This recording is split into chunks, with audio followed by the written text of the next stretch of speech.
ఈ ఉగాది నుండి astrology plus law of attraction తో కొత్త జీవితాన్ని మొదలు పెట్టండి. వెంటనే జీకేఆర్ గురువు గారి పర్సనల్ అపాయింట్మెంట్ తీసుకోండి. నమస్తే కళ్యాణ్ గారు. నమస్తే జయ గారు. నమస్తే కళ్యాణ్ గారు. కళ్యాణ్ గారు, శ్రావణి అని ఒక ఆవిడ మనకి వాట్సాప్ చేశారు. ఒక అమ్మాయి వైఫ్ అండ్ హస్బెండ్ మధ్య ఇష్యూ అన్నమాట. అంటే జనరల్ గా చూసే కాన్సెప్ట్ కి కొంచెం భిన్నంగా అనిపించిందండి. ఇలా కూడా ఉంటున్నారు. సో మన స్టూడియోకి ఇన్వైట్ చేశాను శ్రావణిని. ఎస్, శ్రావణి గారు రండి.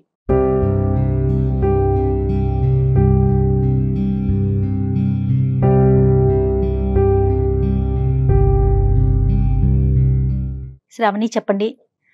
వాట్సాప్ లో మీరు వాయిస్ మెసేజ్ పెట్టారు, అది విన్నాము. సో ఒకసారి ఫస్ట్ మీతో మాట్లాడి, మీరు డైరెక్ట్ గా వస్తానన్నారు, అందుకని చెప్పి స్టూడియోకి పిలిచాము. శ్రావణి చెప్పండి, ఎక్కడి నుంచి వచ్చారు, మీ స్టోరీ ఏంటి, డాక్టర్ గారికి కొంచెం బ్రీఫ్ గా చెప్పండి. మేడం, నేను మదనపల్లి నుండి వచ్చాను మేడం. నాకు మ్యారేజ్ అయ్యి 6 years అవుతుంది, 2 బాబులు. సో నేను మ్యారేజ్ చేసుకున్నది కూడా మా చుట్టాల అబ్బాయినే.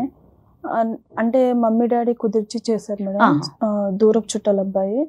ఫస్ట్ 2 yearsలో బాగానే ఉన్నాడు మేడం. అతను లైఫ్ కూడా చాలా బాగుండేది. సో తర్వాత తనకు వర్క్ ఎక్కువైందో ఏంటో నాకు తెలియదు. అంటే అంతకుముందు 4 monthsలో ఒకసారి వచ్చేసి 2 months అలాగా మాతో. ఏం చేస్తుంటాడండి? ఆర్మీలో చేస్తారు మేడం, అడ్మినిస్ట్రేటివ్ మేడం. ఓ ఓకే. సో అంటే అతన్ని నేను అంటే ఫేస్ టు ఫేస్గా బిఫోర్ మ్యారేజ్ కలిసింది లేదు. నెక్స్ట్ అలా అని చెప్పేసి ఫోన్లో మాట్లాడడం కానీ లవ్ అలాంటిది ఏమీ లేదు మేడం. సో తర్వాత నా పిల్లలు పుట్టినాక ఇంకా అతను 3 monthsకి ఒకసారి ఇక్కడికి వచ్చేవాడు మేడం మా దగ్గరికి. ఆ వచ్చిన 1 month నేను ఎంత ప్రేమగా వెయిట్ చేశాను అంటే. కాదండి శ్రావణి, సంవత్సరానికి 3 నెలలు వచ్చి వెళ్తూ ఉండేవారు. సంవత్సరానికి 3 నెలలు వచ్చేవాళ్ళు మేడం. అంతకంటే ఇవ్వరమ్మా లీవ్? అంతకంటే ఉండదా? అంతకంటే ఎక్కడ ఉంటారమ్మా? ఏ ప్రాంతం అతను? ఎక్కడ ఉండి? బార్డర్ లో ఉంటారా అడ్మిన్ సైడా? అడ్మినిస్ట్రేటర్. సో ఎక్కడ యుద్ధాలకు గానీ బార్డర్ లోకి వెళ్ళటం కానీ లేదు, ఆఫీస్ లో కూర్చొని చేసే పనే. సంవత్సరానికి 3 నెలలు మీ దగ్గర స్పెండ్ చేయడానికి ఇస్తారు, వచ్చి వెళ్తుంటారు. సో అంతా బానే ఉందమ్మా స్టార్టింగ్ అంతానే? అంటే స్టార్టింగ్ లో బాగుంది సార్. సో ఆ 2 years తర్వాత నాకు తెలియకుండా నా తనలో మార్పు స్టార్ట్ అయింది సార్. సో అంటే మా హస్బెండ్ అంటే నాకు చాలా ఇష్టం మేడం. నేనంటే చాలా ప్రేమగా వెయిట్ చేసేదాన్ని, ఎప్పుడు వస్తారు అని చెప్పేసి. సో రాగానే అంటే ఇంకా అతను అంటే మాకు ఇంటి ముందు సీసీ కెమెరా ఉంటుంది మేడం, అది నా మీద డౌట్ తోటే పెట్టారు అన్నట్టు అతను.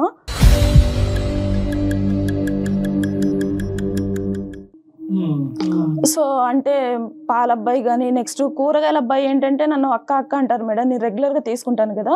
సో ఫ్రెష్గా కూరగాయలు వచ్చాయి అక్క అనేసి అని అంటే, నేను ఎప్పుడైనా పిల్లలతో ఉన్నప్పుడు వాళ్ళని స్కూల్కి అలా పంపించాలి బిజీగా ఉన్న టైంలో అతనే పైకి వచ్చేసి ఇచ్చేసి వెళ్తారు మేడం. ఒక 2 minutes అయినా స్పెండ్ చేయాల్సి వస్తుంది కదా మేడం, అంటే అమౌంట్ ఇవ్వాలి అన్నా కూడా. సో ఆ టైంలో ఏంటంటే ఇంత క్లోజ్గా ఎలా అంటే సీసీ కెమెరాలో చెక్ చేస్తారు మేడం. ఫస్ట్ రాగానే నా పిల్లల్ని చూసుకోవడం కానీ నేను ఎలా ఉన్నానా అని అడగడం కానీ అలా ఏం చేయరు మేడం. ఫస్ట్ సీసీ కెమెరా చూసుకుంటారు అన్నట్టు వచ్చైనా.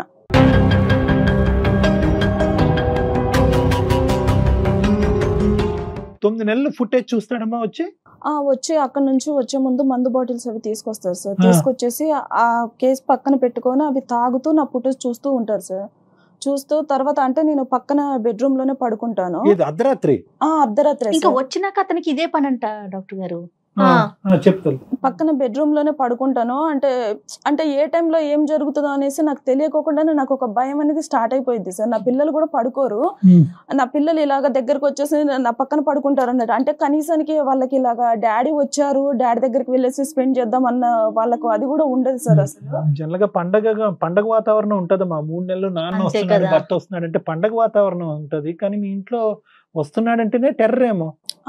సరే అమ్మా, తాగుతూ ఫుటేజ్ అవి చూస్తాడు సార్. చూసిన తర్వాతకి ఓహో ఈ పాలతంతో ఇంతసేపు మాట్లాడావా, ఆహా ఇంత క్లోజ్ గానా, ఇంతసేపు మాట్లాడాల్సిన అవసరం ఏముంది, ఇప్పుడు గూగుల్ పే ఫోన్ పేలు అవి వచ్చాయి కదా, నువ్వు తర్వాత వాడిని పంపించేసైనా కూడా గూగుల్ పే కానీ ఫోన్ పే కానీ చెయ్యొచ్చు కదా, అంతగా వాడిని చెయ్యికి టచ్ అయ్యేటట్టు ఇవ్వాల్సిన అవసరం ఏముంది అమౌంట్ అని చెప్పేసి ఇంకా స్టార్ట్ చేస్తారు సార్ అలాగా.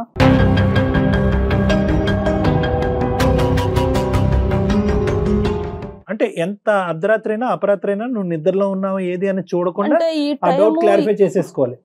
ఈ టైము ఇది అనేసి ఏముండదు సార్. కనీసానికి పిల్లలు పడుకున్నారు అని చెప్పేసి కూడా ఉండదు సార్. ఇంకా అలాగా అంటే బాటిల్ తీసుకొని వస్తూనే ఉంటారు అన్నట్టు. తీసుకొని వచ్చేసి ఆ పక్కన ఏది ఉంటే అది తీసుకొని ఇంకా నన్ను కొట్టడం స్టార్ట్ చేస్తారు సార్. సో లాస్ట్ టైం ఒక రాడ్ తీసుకొని నన్ను ఇక్కడ కొట్టారు సార్. కొడితే నాకు ఫ్రాక్చర్ అయిపోయింది.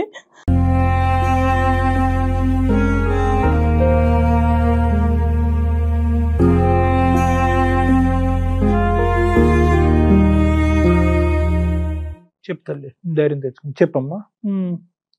అంటే అంత భయంకరంగా కొట్టడం అనేది అది ఫస్ట్ టైం అమ్మా? అంతకు ముందు కూడా ఇంత క్రూరంగానే, అంటే వస్తువులు పగలగొట్టేది ముందు నుంచి ఉందా? మనుషులు కొట్టడం ఎప్పటి నుంచి మొదలైంది? ఒక 2 years బాగానే ఉన్నారు సార్. 2 years ఆ 2 years తర్వాత ఏం జరిగిందో నాకు తెలియదు ఇంకా. సో తర్వాత ఒక్కొక్క టైంలో వాళ్ళ మమ్మీ ఉంటారు పక్కన.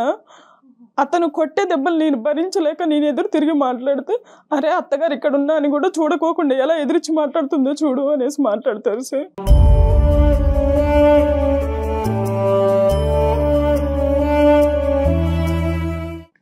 ఆవిడ కూడా మీకు ఏం సపోర్ట్ చేయరా? సపోర్ట్ ఆవిడ ఏముండదు. ఏమంటారు? అంటే అదే మేడం, అంటే మేమందరం పర్లేదు అమ్మ మొగుళ్ళతోటి దెబ్బలు, నువ్వు ఒక్కదానివే పడ్డావా, ఏం మీ అమ్మ నాన్న మీ డాడీ మేము అమ్మని కొట్టలేదా అని చెప్పేసి మాట్లాడతారు మేడం. అంటే రెచ్చిపోవడం ఇంకా అంతే కదా. అదేంట్రా చేయటం తప్పు అనాల్సింది పోయి నేను తన్నులు తిన్నా నువ్వు తన్నులు తినంటే అమ్మ తాగుడుకు బానిస అమ్మా? బానిస అని చెప్పలేంలే, అంత పెద్ద అడ్మిన్ జాబ్ చేస్తున్నప్పుడు ఆర్మీలో అంత బానిస అని కూడా అంటే చెప్పలే. ఇవన్నీ నాకు ముందు అసలు ఏది తెలియదు సార్, అతను తాగుతాడు అలా అని చెప్పేసి నాకు ఏం తెలియదు. సో తర్వాత ఒక 2 years బాగానే ఉన్నారు. అప్పుడు కూడా తాగే వాళ్ళు ఏమోలే కానీ మేబీ నటించారో ఏంటో నాకు తెలియదు. సో ఒక 2 years బాగానే ఉన్నారు. సరే, మీ ఇద్దరు గొడవలు ఓకే శ్రావణి, పిల్లలతో ఎలా ఉంటారు ఆయన? పిల్లల్ని కూడా ఏం చూసుకోరు మేడం, అసలు దగ్గరికి కూడా తీసుకోరు. అంటే ఆయనకు పుట్టారా లేదా అన్న డౌట్ లో ఉంటారు ఆయన.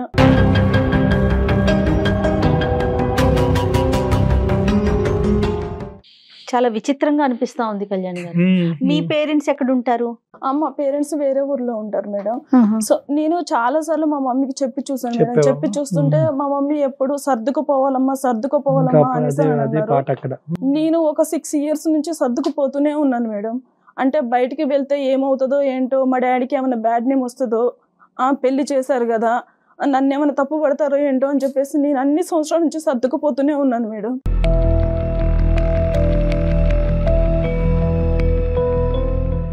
ఏం చదువుకున్నారు? నేను డిగ్రీ చేశాను మేడం. జాబ్ ఏమి చేసే ఆలోచన అంటే ప్రెజెంట్ అయితే ఏం చెయ్యట్లే, ఇంట్లోనే ఉంటున్నారు? అంటే ఇప్పుడైతే నేను ప్రెజెంట్ బయటే ఉన్నాను మేడం. ఇంట్లో లేరా? ఇంట్లో లేను మేడం, బయటకు వచ్చేసాను. అంటే మా ఇంటికి దగ్గరలోనే కొంచెం దూరంగా వేరే రూమ్ తీసుకొని ఉంటున్నాను మేడం 2 పిల్లలతో. ఎన్ని రోజులు అయిందమ్మా? ఒక 1 month అయిపోయింది సార్. చెప్పావా అతనికి బయటకు వస్తున్నట్టు? అంటే చెప్పాను సార్, చెప్పాను లేక అతను పట్టించుకున్నట్టు కూడా నాకు ఏం అనిపించలేదు సార్. మా అత్తగారికి కూడా తెలుసు సార్ నేను ఆల్రెడీ బయటకు వచ్చేసాను అని చెప్పేసి. తప్పు చేయనప్పుడు ఎందుకు వెళ్తుందిరా, దానికి వెళ్ళాల్సిన అవసరం ఏంట్రా అంటే, ఒకవేళ వాళ్ళని అక్కడికి పిలిపించుకుంటుందేమో బాయ్ ఫ్రెండ్స్ని, ఇక్కడ నువ్వు ఉన్నావు కదా కుదరట్లేదేమో నీ ముందు మాట్లాడడం అనేసి మాట్లాడుతుంది సార్.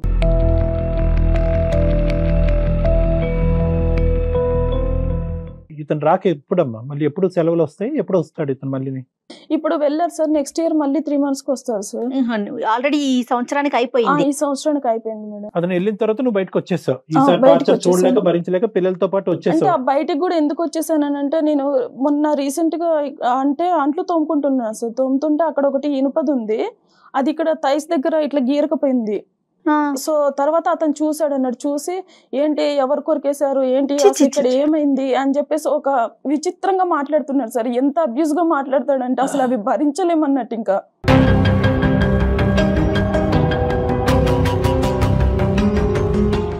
చాలా ఘోరంగా టార్చర్ చేస్తారు సార్. అసలు విపరీతమైన బూతులు యూజ్ చేస్తూ ఉంటాడు అన్నట్టు.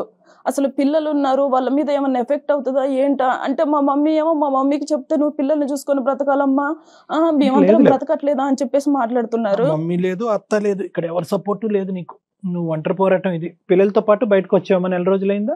1 month. ఎలా మరి అద్దెలాగా నువ్వు ఏమీ చేయట్లేదు? అంటే నేను డిగ్రీ చేశాను కదా సార్, పక్కన వేరే స్కూల్ ఉంది, ఆ స్కూల్లో టీచర్ గా చెప్తున్నాను సార్. ఒక 15,000 ఇస్తున్నారు. పోన్లేమ్మా, మొదలు పెట్టావు కదా. ఇప్పుడు ఈ ఇంటికి దగ్గరేనా ఇల్లు కూడా? ఇంటికి దగ్గర పక్కనే తీసుకుంటే ఎలాగమ్మా నువ్వు? అంటే కొంచెం దూరంలోనే ఉంటాను సార్. అంటే ఆ ఏరియాలోనే కానీ కొంచెం దూరంలో ఉంటాను. అత్తయ్య వాళ్ళు వీళ్ళు ఏమన్నా మాట్లాడారా ఎందుకు వెళ్ళిపోయావు ఏంటి అనేసి అట్లా ఏమన్నా? అంటే వాళ్ళ అబ్బాయితో ఇలాగే చెప్పారు మేడం, తప్పు చేస్తే తప్పు చేయకపోతే ఉంటది, తప్పు చేసింది కాబట్టి వెళ్ళిపోయింది. ఎంత ఘోరం కళ్యాణ్ గారు. కాదమ్మా, ఇప్పుడు నీ తరపున మాట్లాడే అన్నదమ్ములు గాని, పెద్దనాన్నలు గాని, పిన్నులు గాని ఎవరన్నా అమ్మాయిలం సార్. ఎవరు అంటే మా డాడీ అంటారు ఇలాగా వచ్చేసేయమ్మా నీకు కావాలంటే వేరే అతను చూసి మ్యారేజ్ చేస్తాను అని చెప్పేసి చెప్తారులే కానీ ఇంకా తర్వాత అంటే నేను ఎలా వెళ్ళాను సార్ అసలు అంటే ఎక్కడికి వెళ్ళినా కూడా నన్నే పిన్ పాయింట్ చేస్తున్నాను. నేను ఏంటంటే కొంచెం అంటే ట్రాన్స్పరెన్సీ వేరే మ్యారేజ్ చేసేంత వరకు కాదమ్మా, కానీ అట్లీస్ట్ ఇతను కూర్చోపెట్టి పెద్దలుగా ఎవరైనా రెండు వైపులు అలాగా ఒకే చాలా కుటుంబం సార్లు కదా, చెప్పారు సార్, చాలా ఉండదా? సార్లు చెప్పారు. అవకాశం లేదు. అంటే అతను ఏంటంటే వీళ్ళు అసలు నాకు చెప్పడం ఏంటి, నా పొజిషన్ ఏంటి, నేను ఎందుకు వినాలి, అసలు ఇది ఇలా చేస్తుంది ఏంటి, ఇది తప్పు చేసి కూడా ఇంకా నన్నే బయటకు తీసుకొస్తుంది ఏంటి అన్నట్టు ఎవరన్నా మాట్లాడేస్తారు. చెప్తేనేమో పొజిషన్ గుర్తొస్తుంది, మరి అంత చీప్ గా బిహేవ్ చేసేటప్పుడు ఆ పొజిషన్ గుర్తు ఇంకా రావట్లేదు. అది ఉండదులే అమ్మా. ఉండదు కళ్యాణ్ గారు. ఇంకా ఈ వ్యవహారంలో ఉండదు. సహజంగా ఇలాంటి అంశాల్లో యూజువల్ గా ఎక్కడున్నా కూడా ఇతను వచ్చి ఫుటేజ్ చెక్ చేస్తున్నాడు, ఇది ఒక వెరైటీ అనుకోండి. అక్కడి నుంచే దూరం నుంచే వీడియో కాల్స్ చేయటము, అప్పుడప్పుడు ఫోన్ చేసి నువ్వు ఎక్కడ ఉంటున్నావు, ఈ టైంలో ఎక్కడ లేదు ఉన్నావు సార్, అంటాం. పూర్తిగా ఫోన్ స్విచ్ ఆఫ్ చేస్తారు సార్, నా గురించి ఏం పట్టించుకోరు అసలు వెళ్ళిన తర్వాత ఇంకా. అప్పుడు మళ్ళీ ఇంకా ఆహా. డ్రై పీరియడ్ అదంతా. అంతే మళ్ళీ సార్ ఇంకా. వచ్చాకనే నరకం మొదలు. వచ్చిన తర్వాతనే నన్ను చూసిన తర్వాతనే స్టార్ట్ చేస్తారు. ఎవరితో మాట్లాడినా కూడా ఒక తప్పు కట్టేస్తారు సార్ పక్కగా. అక్కడ అన్న చెల్లె అనేసి ఏమీ ఉండదు. నేను ఇలా అడుగుతున్నాను, నేను ఏం అనుకోకమ్మా. అతని దగ్గర ఏమైనా దొరికిందమ్మా నీకు సంబంధించినటువంటి అంశం? అంటే నువ్వేదో తప్పు చేసావని కాదు, కానీ 2 years బానే ఉన్నాడు, 3rd year నుంచి స్టార్ట్ అయింది వ్యవహారం అనేది మొదలైంది. ఏమన్నా కనిపించిందా అంటే నీలో నచ్చనటువంటి అంశం కానీ, చూడకూడని అంశం కానీ, లేదంటే ఇలా వద్దు, ఇలా ప్రవర్తించొద్దు, ఇలా డ్రెస్ అవ్వద్దు, ఇలా మాట్లాడొద్దు అని చెప్పి అతను నీకు పదే వార్నింగ్ ఇచ్చిన తర్వాత నువ్వు అలా కాకుండా అతనికి భిన్నంగా ప్రవర్తించడం వల్ల మనిషి ఇలా మారిపోయాడా? అండ్ నేను ఇప్పుడు రీసెంట్ గా చూసింది ఏంటంటే ఫోన్ లో వేరే వాళ్ళతో చాటింగ్ చేయడం స్టార్ట్ చేశాడు అతనే ఆల్రెడీ. అతని తప్పు కప్పిపుచ్చుకోవడం కోసం అని చెప్పేసి నన్ను తప్పు పడుతున్నాడు అన్నట్టు.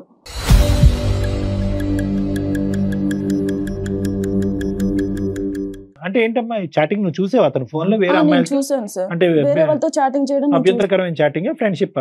లేదు సార్, వేరే లాగానే చేస్తున్నాడు సార్. అంటే అక్కడ ఎవరైనా సెటప్ ఉందని అనుమానం ఉందా నీకేమన్నా? అంటే నన్ను కొట్టడం గానీ, పిల్లల మీద ప్రేమ లేకపోవడం గానీ చూస్తుంటే మేబీ ఉండొచ్చేమో నీకు అనిపిస్తుంది. నువ్వు దగ్గర అవ్వట్లేదమ్మా. అంటే ఆ 3 నెలల పాటు, అంటే ఊరికే అడుగుతున్నాను, నువ్వు ఎలాగ అతనితో ప్రవర్తిస్తావు అనేది నీ ఇష్టం, అది ఒక ఆడపిల్లగా. అంటే నువ్వు దగ్గరికి రావట్లేదు, ఆ 3 నెలలకు అతనికి ఒక ఎజెండా ఉంది, ఆ ఎజెండా ప్రకారం నువ్వు రావట్లేదు కాబట్టి నీకు ఏమైనా మానసికంగా దూరం అయ్యాడు అతను? అదేమన్నా ఉందా? అలా ఏం లేదు సార్. అంటే పిల్లలు ఉంటారు కదా సార్, పిల్లల ముందు ఎలా కుదురుతుంది సార్? ఇప్పుడు అంటే ఒక బాబును పడుకోబెట్టానంటే ఇంకొక బాబు మెలుకుతూ ఉంటారు, లేదంటే వాళ్ళకు హెల్త్ బాగోకపోవడం ఏదో ఒక ఇష్యూ ఉంటుంది. అదే ఇతనికి నచ్చినట్టు ఉండాలి అనేసి అంటే కుదరదు కదా. ఇంకా తప్పదు అనుకోండి, అతను ఏమన్నా సహాయ సహకారాలు ఇస్తే ఆ 3 నెలలు నువ్వు రిలాక్స్ అయ్యి అతనికి దగ్గర అవుతావు. అతను వచ్చి పిల్లల్ని చూడట్లేదు, అతను వచ్చిన కాడి నుంచి ఏంటంటే నువ్వు ఎంత దగ్గర అవుతావు, నువ్వు ఎంత ఫిజికల్ గా దగ్గర అవుతావు, ఎంత ఇమోషన్ చూపెడతావు అనేది అతను ఉంటున్నాడు. నువ్వేంటంటే నీ పిల్లలు బాధ్యతలు అనే దాంట్లో నిమగ్నం అయ్యావు. సరే, ఇంతకంటే 100 రెట్లు పెద్ద కారణం ఉన్నా కూడా ఇలా కుక్కను కొట్టినట్టు కొట్టకూడదమ్మా, దాన్ని మేము చాలా తీవ్రంగానే చూస్తున్నాం. తర్వాత ఏంటమ్మా, తర్వాత ఏంది? ఇప్పుడు ఈ 4 రోజులు బట్టి బయటకు వచ్చావు, బయటకు వచ్చేసాను. మరి నరకం ఉంటది కదమ్మా. ఇంట్లో ఉన్నటువంటి అమ్మాయినే పాలవుడితోనో వెజిటబుల్ మార్కెట్ వాడితోనే రంకు కట్టేవాడు రేపొద్దు నువ్వు బయటకు వెళ్తే నిన్ను బతకనిస్తాడా? అంటే ఇప్పుడు అందులో వాళ్ళ అమ్మ ఏమో వచ్చి అగ్గి కార్యం పోస్తుంది, నువ్వు బయటకు వెళ్ళావు అంటే తప్పు చేసావు కాబట్టి బయటకు వెళ్ళావు అని చెప్పి ఆవిడ మాట్లాడుతుంది. ఇప్పుడు అతని మైండ్ లో అదే ఉంది సార్. అంటే నేను ఉన్నప్పుడు దానికి సరసాలకి ఇక్కడ ఇంట్లో కుదరట్లేదు కాబట్టి వేరే రూమ్ తీసుకుంది, ఇంకా తనకు అడ్డు చెప్పే వాళ్ళు ఎవరు లేరు అనేసి మాట్లాడుతున్నారు. నేనేమంటున్నానంటే నువ్వు బయట పట్టడానికి కేవలం ఏంటంటే ఈ నరకాన్ని నేను అనుభవించలేను అని చెప్పి బయటకు వచ్చేసావా ముందు వెనక చూడకుండా, లేదంటే నీకేమైనా ఒక ప్లాన్ ఉందా? పిల్లల కోసమే నేను బ్రతకాలనుకుంటున్నాను సార్. నేను ఇక్కడికి ఎందుకు వచ్చాను అంటే నేను ట్రై చేసినంత వరకు నేను ట్రై చేశాను సార్. అతనికి నేను చెప్పి చూశాను, నా పరంగా నేను యాజ్ ఏ వైఫ్ గా నేను చెప్పి చూశాను. మా పెద్దవాళ్ళని పిలిపించి చెప్పాను. నేను 2 times ఆల్రెడీ పోలీస్ స్టేషన్ కూడా వెళ్ళాను. పోలీస్ స్టేషన్ కి వెళ్ళాను. సో ఇతను ఆర్మీ నుంచి వచ్చాడు కాబట్టి ఇతను చాలా రెస్పెక్టబుల్ గా మాట్లాడడం గానీ అలా చేశారు. ఇతను ఏంటంటే లేదండి నేను ఎందుకు కొడతానండి, నాకేం అవసరం అండి, నాకు ఒక చెల్లెలు కూడా ఉన్నారండి అని చెప్పి. అంటే మాకు ఒక ఆడపడుచున్నారు సార్, ఆవిడ సపోర్ట్ నాకు చాలా బాగా చేస్తారు. నాకు చెల్లెలు ఉన్నారండి, ఇప్పుడు నా వైఫ్ వేరు నా చెల్లెలు వేరా అండి, నా చెల్లెల్ని ప్రేమించడం అని నా వైఫ్ ని ప్రేమించడం అంటే కన్విన్స్ చేసేస్తాడు సార్ ఎదుటి మనిషిని. ఏం చేద్దామని చెప్పి బయటకు వచ్చారు, మీరు టీచర్ గా చేసుకుంటున్నారు, మీ సదుపాయాలు పిల్లల్ని చూసుకోవటం బాగోగులు చూస్తున్నారు, అక్కడ వరకు అయింది. నెక్స్ట్ ఏంటి అంటే మామూలుగా ఇప్పుడు ఒకవేళ అతను ఏమన్నా చేంజ్ అయ్యి వస్తా అంటే నేను యాక్సెప్ట్ చేయడానికి నేను రెడీగా ఉన్నాను సార్. ఇప్పుడు ఏంటంటే ఎంతసేపు నేనే పిన్ పాయింట్ అవుతున్నాను, నేనే ఒక తప్పు చేసిన దానిలాగానే ఉంటున్నాను.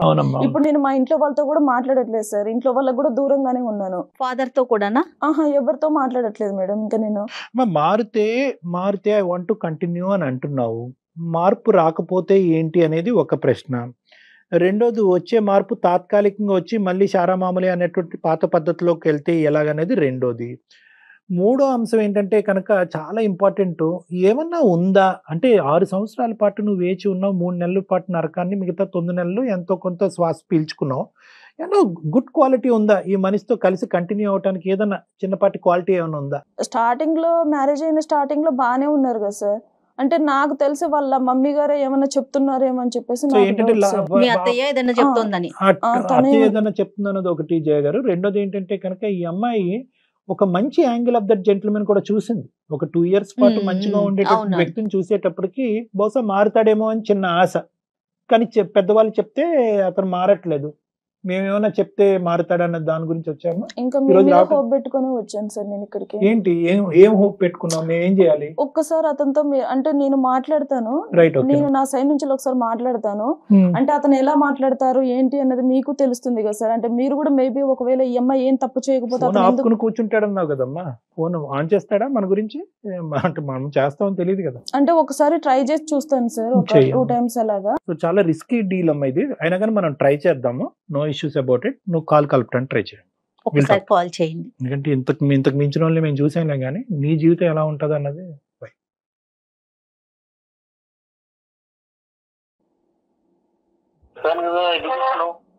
హలో హలో, అండి, ఎందుకు చేస్తున్నావు చెప్పు. చెప్పాను కదా చేయకని. ఒక్క 2 minutes మాట్లాడతారా? చెప్పు. మీరు వెళ్ళిన తర్వాత అసలు అంటే మేము ఎక్కడున్నామో ఏంటి, అసలు పిల్లలతో ఎలా ఉంటుంది అని కూడా మీరు ఆలోచించరా? అదే నువ్వే చేసుకున్నావు అంత చేతులారా. అంటే నేనేం చేసుకున్నానండి? నేను చేసిన తప్పేంటో మీరు చూపెట్టాలి కదా. నీకుండాలా మా ఫోన్ ఇలాగే భర్తతో ఎలా ప్రవర్తించాలి, ఏంటి, ఎలా చూసుకోవాలి. అంటే మేము ఇప్పుడు బయట ఉంటున్నాం, మీకు తెలుసు కదా. అయితే అంటే ఇప్పుడు బాబు డాడీ కావాలి అనేసి మాట్లాడుతున్నారు. మరి మరి బాబు డాడీ కావాలన్నప్పుడు నువ్వు కరెక్ట్ గా ఉండాలి. సంసారం కావాలి, పిల్లలకి డాడీ కావాలన్నప్పుడు నువ్వు ఎలా ఉండాలో అలా ఉండాలి భార్యగా. నువ్వు చేతులారా నువ్వు చెడగొట్టుకున్నావు, అది నువ్వు అనుభవించు. అంటే చేసిన తప్పేంటో చూపెట్టాలి కదండి మీరు. నీకు తెలీదా? అదే ఏం చేశాను? సంవత్సరానికి నేను ఉండేది 3 నెలలు. ఆ 3 నెలలు ఎలా బిహేవ్ చేస్తావు నువ్వు, ఏంటి నీకు తెలీదా? ఎట్లా చేసుకున్నావు? సరే, మీరు కొట్టిన దెబ్బలు మొత్తం ఒంటి పైన ఉన్నాయి, మరి వాటి గురించి మీరు ఏం మాట్లాడరా? అయితే తప్పు చేస్తే అంటే నువ్వు చేసిన తప్పులు మాత్రం నీకు కనపడవు. నేను కొట్టిన దెబ్బలే నీకు కనిపిస్తాయా? ఎవరు ఏ వైఫ్ అండ్ హస్బెండ్ కొట్టుకోరా? అదే తప్పేం చేశానో చెప్పండి. మీకు అక్కడ ఫ్రీగా బాటిల్స్ ఇస్తున్నారు, అవి తీసుకొచ్చేసి నా మీద ప్రయోగం చేయడం స్టార్ట్ చేస్తున్నారు, అంతే కదా? అరే ఫ్రీగా బాటిల్ ఇస్తున్నారంటే గవర్నమెంట్ ఇస్తున్నది. అవును, టైం పాస్ కోసం అనేసి నేను ఒక దాన్ని దొరికాను. మేబీ ఒకవేళ నీ లవర్ లాగా అంత అందంగా నేను ఇప్పుడు లేకపోవచ్చు, 2 పిల్లల్ని కన్నాను కదా ఇప్పుడు. ఎవరు నీకు లవర్ ఉందని చెప్పింది? నీకు ఎందుకు? లవర్ ఉందని మీ ఫోన్ లో చూస్తే తెలుస్తుంది కదా చాటింగ్. ఏం తెలుస్తుంది? మీరు ఆల్రెడీ వేరే అమ్మాయితో మాట్లాడడం నేను చూశాను. ఇలా వాదించండి మొత్తం చెడగొట్టుకుంటాడు. నా తప్పేంటి? ఎవరితో మాట్లాడాను? మీ దగ్గర ఇప్పుడు మీ గురించి నా దగ్గర ఆల్రెడీ ప్రూఫ్ ఉంది. ఇప్పుడు నా గురించి మీ దగ్గర ఏమైనా ప్రూఫ్ ఉందా? ఏం ప్రూఫ్ ఉంది నీకు? అన్ని ఇట్లాంటి అబద్ధాలు మాట్లాడమాక. సరే, నేను సుమన్ టీవీకి వచ్చాను. ఎందుకు? ఎవరు వెళ్ళమన్నారు? నీకు అవసరమా? నీకు నువ్వు వెళ్ళమని చెప్పేదేంటి? ఇప్పుడు నువ్వు చెప్తేనే నేను బయటకు వచ్చేసి జాబ్ చేసుకొని బ్రతుకుతున్నాను. అయితే ఇంకా ఎంత తీద్దాం అనుకుంటున్నాను పరువు? ఏం పేరమ్మా? వెంకట్ మేడం. వెంకట్ గారు నమస్తే అండి. నా పేరు జయ అండి. నేను సుమన్ టీవీ అందమైన జీవితం ప్రోగ్రామ్ నుంచి మాట్లాడుతున్నాను. చెప్పండి మేడం. నమస్తే అండి. నాతో పాటు డాక్టర్ కళ్యాణ్ చక్రవర్తి గారు కూడా ఉన్నారండి. శ్రావణి మాకు మెయిల్ చేసిందండి. మీ ఇద్దరి మధ్య ఉన్న ఒక చిన్న సమస్యకి తనకి పరిష్కారం దొరకక ఒక సలహా కోసం మాత్రమే మాకు వాట్సాప్ చేసింది. వెంకట్ గారు నమస్తే అండి. వెంకట్ గారు నమస్తే అండి. నమస్తే. మీరు పనిచేసే సంస్థకి, మీరు చేసే వృత్తికి, సర్వీస్ కి, వృత్తికి, దేశానికి మీరందరూ చేసేటటువంటి ఈ పోరాటానికి శతకోటి వందనాలు. Thank you very much. దాని గురించి ప్రధానంగా అంటే ఎందుకంటే వెంకట్ గారు ఇక్కడ ఇప్పుడు మీరు చేసే వృత్తి ఎంత పవిత్రమైనటువంటిదో, మీరు చేసేటటువంటి పనులు అంత పాపమైనటువంటి పనులు మీరు ఇంట్లో చేస్తున్నారనేది మీ భార్య ఇక్కడ చెప్పడం వల్ల మీ కాల్ తీసుకోవటం జరిగింది. సార్ మీరు ఒక సైడే విని మీరు కాదు వెంకట్ గారు, అందు గురించే నేను ఇలాంటి పనులు ఏం చేస్తున్నావు ఏంటి వెంకట్, నేను చూసానని నేను అన్నట్లే, మీ భార్య చెప్పిందని అన్నాను. Get the clause very correct. ఇక్కడ మీకెవరో వ్యవహారం ఉంది అని ఆ అమ్మాయి ఇప్పుడు గట్టిగా మాట్లాడటం అనేది, ఓపెనింగ్ స్టేట్మెంట్లో మాట్లాడటం అనేది రెండో వ్యవహారం, అది సెకండరీ వ్యవహారం, దాని గురించి తర్వాత మాట్లాడదాం. ప్రైమరీగా మాకు మీ దగ్గర నుంచి కావాల్సినటువంటి అంశం ఏంటంటే, ఈ అమ్మాయి చెప్పిన 2 థింగ్స్ చెప్పిందండి. మెయిన్ ఏంటంటే కనుక వచ్చేది 3 నెలలే, వచ్చినటువంటి 3 నెలలు అతను అదే కార్యక్రమంలో తాగటం అనేటటువంటి కార్యక్రమంలోనే ఉంటాడు, సీసీటీవీ ఫుటేజ్ చెక్ చేయడంలోనే ఉంటారు, పాలవాడితోనో వంటవాడితోనో ఎవరితో మాట్లాడినా కూడా, వెజిటబుల్ మార్కెట్ వాడితో మాట్లాడినా ఒక అనుమానము, ఆ అనుమానం కాస్త ఇంకో విధంగా అయ్యి మమ్మల్ని మధ్యరాత్రులు పడుకోనివ్వకుండా చేసి మా మీద హింస చూపెట్టి కొట్టి ఇప్పుడు ఈ మధ్య కాలంలోనే కాలు ఎరగట్టడం కూడా జరిగింది. నాకు ఎవరూ సపోర్ట్ లేదు, అతని వైపు ఫ్యామిలీ మెంబర్స్, మీ వైపు ఆమె వైపు ఫ్యామిలీ మెంబర్స్ ఎవరూ సపోర్ట్ లేదు. దిక్కుతోచినటువంటి పరిస్థితిలో 4 రోజుల క్రితం బయటకు వచ్చి ఒక స్కూల్లో ఉద్యోగం చేసుకుంటూ బ్రతుకుతున్నాను అని ఈవిడ ఈ సారాంశం మాకు చెప్పింది. ఏమంటారు మీరు? బాగా చెప్పింది సార్. ఆమె మీద జాలి కలిగేలాగా బాగా చెప్పింది మీకు. ఇప్పుడు నేను వచ్చేది 3 నెలలు సార్ నా జాబ్ పరంగా. సో మామూలుగా భార్య 3 నెలలు మాత్రమే హస్బెండ్ ఉంటాడంటే తను వచ్చే టైంకి ఎంత ప్రేమతో ఎదురు చూడాలి, ఏం సంగతి, ఎంత ప్రేమ చూపించాలి, ఎలా చూసుకోవాలి అసలు, అదంతా ఏం ఉండదు సార్. ఇంటికి దాన్ని ఏదో డబ్బులు ఇచ్చే ఏటీఎం మిషన్ లాగా చూస్తుంది.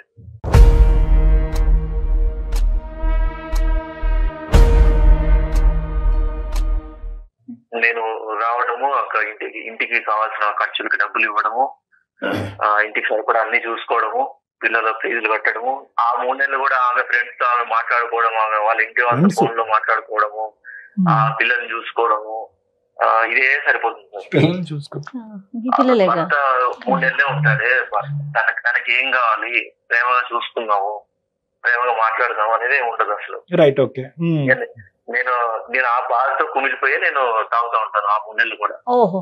కానీ సీసీటీవీ ఫుటేజ్ ఏంటి సార్? ఇప్పుడు అది ఆ కార్యక్రమం చెప్పండి. ఇప్పుడు ఆవిడకి ఏదో ఉంది కాబట్టే బయటకు వచ్చేసింది అనేది మీ అమ్మగారు మాట్లాడేటటువంటి ఒక వాదన, మీరు కూడా ఆ వాదననే నమ్ముతున్నారు. ఒక్క మాట నాకు చెప్పండి, ఈరోజు సీసీటీవీ ఫుటేజ్ తాగటం వెనకాతల ఈ అమ్మాయికి వేరే సంబంధం, అక్రమ సంబంధం ఉందన్నది మీరు నమ్ముతున్నారా? ఆ ఆలోచన ఉందా మీ మనసులో? మీరు ఇంట్లో లేనప్పుడు ఆ అమ్మాయి క్యారెక్టర్ మీద మీకు ఏమన్నా ప్రశ్న ఉందా? అదొక్కటి నాకు చెప్పండి. లేదు సార్, పోయింది. ఎందుకంటే ఆమె ప్రవర్తన వల్ల ఆమె మీద నాకు నమ్మకం పోయింది సార్. ఏంటి ఆవిడ ప్రవర్తన?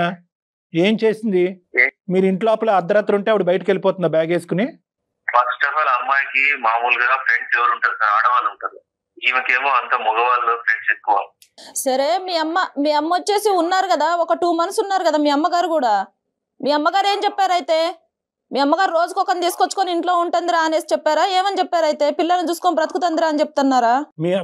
మీ ప్రత్యక్ష సాక్షి మీ మదరే కదా అని అడుగుతుంది మీ భార్య, దానికి సమాధానం చెప్పండి. అవునండి, మా మదర్ ఆమె వెనకాలే ఉండదు కదా, ఎక్కడికో మార్కెట్ కి పోతానంటుంది, బ్యూటీ పార్లర్ మార్కెట్ లోకి పోయేంత లోపే బాయ్ ఫ్రెండ్ వచ్చేస్తాడు, ఇంకా తర్వాత అతను వచ్చేసి సరసలాడేసి వెళ్ళిపోతాడా? ఆమె మార్కెట్ కి పోతే ఎవరైనా ఎంతసేపు పోతారండి? ఒక గంట, అర్ధ గంట పోతారు, గంట పోతారు, ఇక పోతుంది 3 గంటల సేపు తర్వాత వస్తుంది. అవునా? మీ అమ్మ ఇలాగే చెప్పిందా అయితే? మరి నేను మార్కెట్ కు పోతున్నారా, ఒక 1 hour అలా ఉంటున్నాను, ఆ 1 hour లో ఎవరు వస్తున్నారో ఏంటో తెలియదురా అనేసి చెప్పారా అయితే? అన్ని చూసుకోవడానికి, బాధ్యతలు చూసుకోవడానికి నేను కావాలి నీకు, నీ సరదాలు చూసుకోవడానికి నీకు ఫ్రెండ్స్ కావాలి నీకు. ఇంతే మేడం, ఏదన్నా కావాలంటే నేను తీసుకొచ్చి ఇచ్చానా, తినేసి ఉండు అంతే, నువ్వు నన్ను క్వశ్చన్ చేయొద్దు. మా అమ్మ వచ్చిందో మా అమ్మ ఏమన్నా కూడా నువ్వు పడాలి, ఇంకా ఇంతే, ఇలాగే చూస్తాడు మేడం. మా మదర్ అయినా ఎందుకు నా సంసారం చెడగొట్టాలనుకుంటా సార్? మీరు అబో మహాతల్లి, ఆవిడెందుకు చెడగొడద్దు, కానీ అది కాదు నేను చెప్పేది. ఏంటంటే ఏం చెప్తుంది, ఒక మీ మదర్కి మీకు పగలనక రాత్రనక భార్య ఫోన్ చేస్తే స్విచ్ ఆఫ్ చేసుకుని పెట్టుకుని మీరు భార్యకే 4 నెలల పాటు అందుబాటులో లేనటువంటి మీరు మీ మదర్ ఫోన్ కాల్ ఎలా ఇస్తున్నారు? ఆవిడ మీకు ఏమేమి న్యూస్లు ఇస్తుంది? ఈవిడ గురించి ఆవిడ ఏం చెప్తుందో చెప్పండి. మీ ఇద్దరిని విడగొడుతుందా కాపాడుతుందా భగవంతుడు చూసుకుంటాడు. ఆవిడ మీకేం చెప్తుందో చెప్పండి. ఉన్నదే చెప్తుంది సార్. అనుమానాస్పదమైన బిహేవియర్ ఉంది, ఎటో తిరుగుతుంది, ఎవరెవరితోనో మాట్లాడుతుంది. అక్కడ సీసీటీవీ కెమెరా, ఇక్కడ మీ అమ్మ, సరిపోయారు. సరే, ఇప్పుడు ఇంకో పాయింట్, కాళ్ళు ఎరగొడతారయ్యా, భార్య కాళ్ళు ఎరగొడతారయ్యా, నువ్వు మనిషివా? ఇంకో మాట అడగను నేను, నువ్వు కాళ్ళు ఎరగొడతావు మీ భార్యని? కొట్టడం అంటే కొట్టే పరిస్థితి ఆమె తెచ్చుకుంది సార్. అదే ఏంటది? కావాలని ఎవరు ఊరికి కొట్టలేదు. ఏంటి ఆ పరిస్థితి? అంత ఎరంగొట్టే పరిస్థితి ఏంటి సార్? అయ్యో ఎట్లా ఎదురు మాట్లాడుతుందండి, ఎట్లా ఆర్గ్యుమెంట్ చేస్తుందండి. అలా కాదు, ఏదో ఏదో గీసుకుందంట ఆవిడకి. గీసుకోకూడని చాట్ ఎక్కడో గీసుకుందంట. అదేంటో ఆవిడ చెప్తారు, మేము చెప్పలేము. అది సార్ ఏ దెబ్బలు ఎలా తగులుతాయి, ఎందుకు తగులుతాయి, ఎలా అవుతాయి అనేది కొంచెం నాకు కూడా కొంచెం కామన్ సెన్స్ అనేది ఉంటది. ఇక్కడ కాలికి లోపల చువ్వ గీసుకుపోయింది సార్. సో తర్వాత నేను అది పసుపు పెట్టుకుందాం అని చెప్పేసి పెట్టుకుంటున్నాను. ఓహో ఏం చేస్తే చువ్వ గీరకపోయిందో నాకు తెలియదా అని చెప్పేసి మాట్లాడుతున్నాడు. అది అంట. అంటే చువ్వ గీసుకున్న దానికి మీరు అదేదో రొమాంటిక్ గా దాన్ని వర్ణించారంట. ఏంటి అది నిజమేనా? అక్కడ చువ్వ గీసుకుందా లేదంటే ఇంకేమైనా జరిగిందని మీ అనుమానమా? నిజమే సార్. దెబ్బ చూస్తే మామూలుగా ఏదో యాక్సిడెంటల్ తగిలినట్టు లేదనమాట. ఎలా ఉందో నాకు అర్థం కావట్లేదు. మీరు ఆర్మీలో పనిచేస్తున్నారా? మీరు ఫోరెన్సిక్ సైకాట్రిస్టా? మీరు డిటెక్టివా? పోలీసా? ఎవరు మీరు? ప్రపంచంలో ఉన్న అన్ని సబ్జెక్టులు మీ దగ్గర ఉంది. చువ్వ గీసుకుంటే అలా ఉండదు, ఇంకో విధంగా ఉంటది. తప్పు చేసే ఆడది ఎలా ఉండదో అలా ఉంటది. అసలు మీకు మీ మీ మైండ్ సౌండ్గా ఉందా లేదా అనేటటువంటిది నాకు చాలా భయంగా ఉంది. ఎందుకంటే మీరు చాలా ముఖ్యమైనటువంటి ఒక వృత్తి చేస్తున్నారు మీరు. అవును సార్. ఇప్పుడు ఆమె బిహేవియర్ ని బట్టి ఆమెకు తెలుస్తుంది. ఏ బిహేవియర్ అండి? మీరు ఏం చూసారని ఒక్క ప్రూఫ్ చెప్పగలిగారా? డాక్టర్ గారు ఇందా నుంచి అడుగుతున్నారు, మీరు ఏం చూశారు? మీరు ఊహించుకుంటున్నారు. మీ అమ్మగారు దానికి ఆజ్యం పోస్తోంది, పెద్ద ఆవిడ తల్లి. నమస్కారం ఆవిడకి. ఆమెకు ఉన్నంత తెలివి లేదు మేడం నాకు. ఆమె ప్రూఫ్లు లేకుండా చేస్తారు తప్పులన్నీ. ఓ అది కూడా కానీ కళ్యాణ్ గారు అంటే సీసీటీవీలో ఎడిట్ చేస్తుంది. మీరు అక్కడ ఉద్యోగమే చేస్తున్నారా? ఈ సబ్జెక్ట్ మీదే ఫోకస్ చేసి అక్కడ తగలెడుతున్నారా? నాకు అర్థం కావట్లేదు. కాదు, ఇప్పుడు సీసీటీవీ ఎడిట్ చేసేసి ఫుటేజ్ల్లో కూడా తప్పులు చూపెడుతుంది ఆవిడ. ఏ ఆధారాలు ఏమీ లేకుండా చూస్తుంది. ఇక్కడ మీకున్న ఎవరికైనా పెళ్లి చేసుకుంటానే అనుమానం ఏమి రాదు సార్. పెళ్లి చేసుకుంటానే ఎవరైనా అన్న వారే మంచిదనే అనుకుంటారు. క్లాస్మేట్స్ అని చెప్తుంది. ఎవరెవరో అబ్బాయిలు కాల్ చేస్తారు. ఎవరు అంటే క్లాస్మేట్స్ అని. ఎవరమ్మా ఎవరు కాల్ చేస్తారు నీకు? క్లాస్మేట్స్ నిజం చెప్తున్నారా? మీరు నిజం చెప్పండి. లేదు సార్. ఎవరైనా మీ ఫ్రెండ్స్ ఎవరైనా క్యాజువల్ గా కాల్ చేసి తను ఏమైనా అపార్థం చేసుకుంటున్నారు? లేదు, నాకు నా హస్బెండ్ తప్ప నాకు ఇంకొక ప్రపంచమే ఉండదు. అతను ఎప్పుడు వస్తారు అన్నది మాత్రమే నా మైండ్ లో ఉంటది తప్ప నాకు ఇంకొకటి ఏమీ ఉండదు మేడం. నేను ఒకవేళ అతను చెప్పింది నిజం అనేసానని అనుకుంటే, ఇప్పుడు నాకు నిజంగా బాయ్ ఫ్రెండ్సే ఉన్నారు అనుకుంటే నేను ఇంత దూరం రావాల్సిన అవసరం లేదు కదా మేడం. మరి కాల్ డేటా గానీ అవన్నీ తీద్దాము, దానికి మీరు రెడీనా? Ready madam. నేను చెప్పండి. కాల్ డేటా అవన్నీ తీపిస్తామండి. మళ్ళీ వాయిస్ రికార్డింగ్ అవన్నీ తీయించుదాము, విందాం. మరి అప్పుడు ఏం చేద్దాం? మీకే తెలుస్తుంది. మీకే తెలుస్తుంది. అట్లాగే మరి మీది కూడా తీయాల్సి ఉంటుంది. సరే తీయండి, నాది తీయండి, ఆవిడ కూడా తీయండి. అలా అంతా కాదయ్యా, ఏమయ్యా ఇదంతా అని. ఆవిడ 2 సార్లు పోలీస్ స్టేషన్కి వెళ్ళింది. ఓకే, ఆవిడ ఇప్పుడు ఏమంటుంది? నేను మా ఆయనతో తెగదెంపులు చేసేసుకుంటాను, వేరే వాడితో వెళ్తానని అనట్లేదు. నా కుటుంబాన్ని, నా మొగుడిని మార్చి నాకు ఇవ్వండి కోసం మేము కలిసి ఉంటామనే మాట్లాడుతోంది తను. ఎందుకు రోడ్డుకి ఎక్కుతారు? ఎందుకు మీరు తీసుకోవడానికి బాధ్యతలు తీసుకోవడం నేను కావాలండి, సంసారం చేయడానికి అవసరం లేదు నేను. సరే, నీ పిల్లలు కూడా నీకు అవసరం లేదా? అయితే చిన్నోడికి మీరంటే చాలా ఇష్టం, మీకు ఆ విషయం తెలుసు కదా. వాడి పోలికలు కూడా అచ్చం మీలానే ఉంటాయి. మరి వాడు డాడీ కావాలి అనేసి అని అంటున్నాడు. మరి దానికి ఏమైనా సమాధానం చెప్తారు? అయితే అవును, మరి ఆ బుద్ధి నీకు ఉండాలి. డాడీ కావాలి అన్నప్పుడు, పిల్లలకి డాడీ కావాలి అన్నప్పుడు నువ్వు ఉండాలి. డాడీకి ఎలా చూసుకోవాలి భర్తని. ఒకే పాయింట్. ఇక్కడ ఆవిడ 2 పిల్లలతో పాటు బయటకు వచ్చింది. ఎందుకు వచ్చింది? అటో ఇటో పారిపోవటానికి రాలేదు. అట్లీస్ట్ ఏంటంటే నేను బయటకు వస్తే కనుక నా అవసరం ఏంటి, ఈ కుటుంబం ఏంటి, ఈ పిల్లల అవసరం ఏంటి అనేది నీకు తెలుస్తుంది అనే ఉద్దేశంతో. ఇప్పుడు కాస్త ఎలా అయింది? ఆవిడ బయటకు వచ్చినందుకు తప్పు చేసావు కాబట్టి, వేరే వ్యవహారం నడిపిస్తున్నావు కాబట్టి నువ్వు బయటకు వచ్చినట్టుగా మీ అమ్మ నీకు ఇది ఇంజెక్ట్ చేస్తున్నా. ఆవిడ చాలా డేంజరస్. ఫస్ట్ ఆవిడ మాట తీసి పక్కన పెట్టండి సార్. ఆవిడ ఒకటే కాదు సార్, ఇంకా ఉంటారు కదా సార్ నాకు వెల్ విషర్స్, వాళ్ళు వీళ్ళు చెప్తారు కదా సార్. ఏమని చెప్పారు వెల్ విషర్స్ మీకు? ఏ వెల్ విషర్ చెప్పాడు చెప్పండి. ఆ ఫోన్ కాల్ కూడా సార్ నార్మల్ కనిపించడానికి, అనుమానాస్పదం కనిపించడానికి తేడా ఉండదు సార్. లేదు, మీరు ఊహించుకున్నంత, మీ ఆలోచించినంత, మీరు అనుమానాన్ని డిఫైన్ చేసినంత విధంగా ఒక ఆడపిల్ల ఎంత లెవెల్లో ఒక బయట ఉన్న కూరగాయల వాడితోనో, రోడ్లు ఊడ్చుకునే వాడితోనో మాట్లాడాలనేది మీరు డిఫైన్ చేసినంత ఇదిగా నేను నా వృత్తిలో ఎవరిని చూడలే. అమ్మో ఇంటర్నెట్ ఇవన్నీ ఇంకా చెప్తున్నాను కదా. మీరు అల్లుకుంటూ పోతే కనుక దీనికి ఆది మధ్య అంతం అనేది ఏమీ లేదు బాబు. వెంకట్, నీ రూల్ బుక్ ప్రకారము ఏ ఆడపిల్ల ఉండలేదు. నెంబర్ 1 ఏ కుక్క పిల్లనో ఏ పిల్లి పిల్లనో తెచ్చుకుంటే అది ఏమైనా నీ మాట వింటదేమో కానీ నువ్వు చెప్పినటువంటి ఈ రూల్ బుక్ ప్రకారం ఏ ఆడది ఉండలేదు. ఈ అమ్మాయి 6 సంవత్సరాల పాటు ఈ నరకాన్ని అనుభవిస్తూ అక్కడి వరకు ఉంది అంటే కనుక ఆ అమ్మాయికి హ్యాట్స్ ఆఫ్. ఇప్పుడు నువ్వు మారి నీ ఆలోచన శైలి మారి ఆ అమ్మాయితో పాటు ఉంటావా లేదంటే ఆ అమ్మాయిని ఢిల్లీ పట్టుకుపోతావా, నీ దగ్గరే పెట్టుకుంటావా నీ పిల్లల్ని నీ కుటుంబాన్ని? ఇది ఒక ఆప్షను. అక్కడ పంపించడం కూడా భయంగా ఉంది మాకు. కానీ ఈ 2 ఆప్షన్స్ ఉన్నాయి, ఏం చేద్దాం? అంతా అమ్మాయి చేతుల్లోనే ఉంటుంది సార్. అమ్మాయి చేతుల్లోనే ఉంటుంది. ఎలా ఉండాలి, సంసారాన్ని ఎలా నిలబెట్టుకోవాలి అనేది ఆ అమ్మాయికి ఉంటే అప్పుడు నేను నా సంసారాన్ని ఇద్దరి వైపు ఉండదా? అమ్మ శ్రావణి, ఇంక అతనితో మాట్లాడేది ఏమీ లేదమ్మా, నువ్వేం చెప్తావు అనేది మేము వినడానికి రెడీగా ఉన్నాం. ఇంకా విడిపోవడానికి అయితే నువ్వు సిద్ధంగా ఉన్నావు కదా? అయితే హలో, నేను సిద్ధంగా ఉన్నానంటే నీ చేతిలో ఉంటుంది అది. మార్చుకోవాలనుకుంటే నువ్వు మార్చుకోవచ్చు. నిన్ను నేను మార్చలేను బాబు, నీకు ఒక నమస్కారం, ఓకేనా? నిన్ను నమ్మి నేను పెళ్లి చేసుకొని నీ 2 పిల్లల్ని కన్నందుకు నీకు ఒక నమస్కారం, ఓకే? నా జీవితం నేను చూసుకుంటాను, నా పిల్లలు నాకేం బరువు గారు, నా పిల్లల్ని నేను పెంచి పోషించుకుంటాను. మంచిది, సంతోషం, ఓకేనా? నీ సైడ్ నుంచి వచ్చే ఒక్క రూపాయి కూడా నాకు వద్దు. మంచిది. తీసుకుని కట్ చేయ రూపాయి సంగతి తర్వాత మాట్లాడదాంలే. లీగల్ ఆస్పెక్ట్ అతను ఇవ్వాల్సిన బాధ్యత అతని మీద ఉంటది. కానీ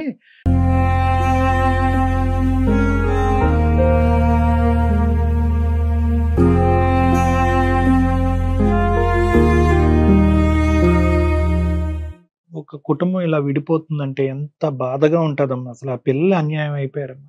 అమ్మా, ఇంకా నువ్వు ఎలాగా బయటకు వచ్చినప్పుడే 90% నీ జీవితం ఎలా ఉండాలన్నది నువ్వు డిసైడ్ చేసుకునే బయటకు వచ్చావు అన్నది మాకు అర్థం అవుతుంది. ఎటొచ్చి ఏంటంటే ఒక్కసారి వెనుదిరిగి నేను తీసుకున్న నిర్ణయం కరెక్టా కాదా అని చెప్పి ఒక పెద్ద మనుషుల దగ్గరికి వెళ్ళి మాట్లాడదాని ఉద్దేశంతో నువ్వు మా దగ్గరకు వచ్చావు అన్నది అర్థమైంది. నీ అనుమానం ఏదైతే అది పూర్తిగా నిరూపించబడిందమ్మా. అంటే ఏంటంటే ఈ మనిషి ఎప్పటికన్నా మారుతాడా లేదా అనేది ఈ రోజు ఇక్కడ నిరూపింపబడింది. అతనికి ఎక్కడ కూడా కనికరం కానీ, ఒక ఆలోచన కానీ, ఒక బాధ కానీ, ఒక బాధ్యత కానీ, ఇటువంటి సెంటిమెంట్స్ ఏవీ లేవు అనేది ఈ రోజు మా సమక్షంలో కూడా తేలిపోయింది. కాపురం కంటే ప్రాణం గొప్పదమ్మా. నేనేమనుకుంటా, నీ ప్రాణం నీ పిల్లల ప్రాణం మేము అందమైన జీవితం ద్వారా కాపాడేవు అనేటటువంటి ధైర్యంతో నేను చాలా గౌరవంగా నిన్ను ఇక్కడి నుంచి పంపిస్తున్నాము. నువ్వు కూడా అదే ధైర్యంతో నువ్వు బతకాలని మేము కోరుకుంటున్నాం. ఎందుకంటే సపోర్ట్ కావాలన్నా మేము ఇస్తాం. మేము సపోర్ట్ ఒకటి ఇస్తామా. రెండోది ఏంటంటే కనుక ఇప్పుడు ఈ నిర్ణయం తీసుకోవడానికి నీకు 50% ధైర్యం అంటే కనుక బయట సమాజంలో 2 పిల్లలతో బతకడానికి నీకు 100% ధైర్యం కావాలి. ఎందుకంటే ఆ మనిషి ఇక్కడతో ఆగడు. ఈ సీసీటీవీ ఫుటేజ్లను, ఇంటర్నెట్లను అని చెప్పి ఈ కథని ఇంకో లెవెల్కి తీసుకెళ్లి 4 చోట్ల ప్రచారం చేయడానికి ట్రై చేస్తాడు. కాబట్టి అవన్నీ పట్టించుకోకుండా అవన్నీ ఒక చెవుతో వినేసి అతను చేసినటువంటి నరకాన్ని నుంచి నువ్వు బయటపడి నీ ప్రాణం నీ పిల్లల ప్రాణం కాపాడుకున్నావు అనేటటువంటి ఒక్క కాన్సెప్ట్తో నువ్వు బయటకు వెళ్ళి ధైర్యంగా నీ కాళ్ళ మీద నువ్వు నిలబడు. నువ్వు ఇప్పటికీ ఉద్యోగం చేస్తున్నావు. Congratulations, keep going. ఓకేనమ్మా? ఓకేమ్మా, thank you so much doctor. Okay. Thank you. ఓకేమ్మా.